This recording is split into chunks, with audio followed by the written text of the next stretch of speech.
كل المطلوب منك يا رياسة بكره انك انت تنزل تاكل النجيله.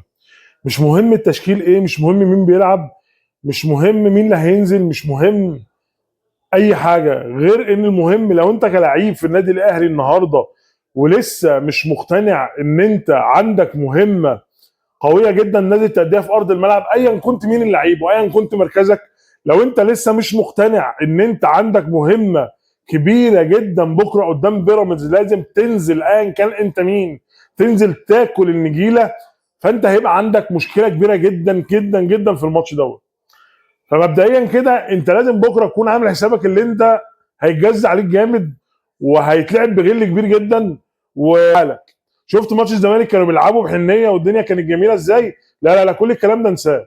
ماتش الاهلي بكره بيراميدز هتجز على اسنانها جز، وهتلعب ماتش عمرها اكنها بتلعب نهائي مثلا دوري الابطال. بيراميدز هتنزل اكنها بتلعب لاول مره في حياتها بطوله مهمه وكبيره جدا.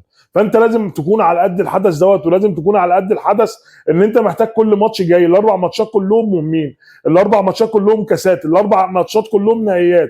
عايز تفهم ده فهمه، مش عايز تفهم دوت يبقى نركن خالص الموضوع دوت ونفكر في ايه، في السنه الجايه.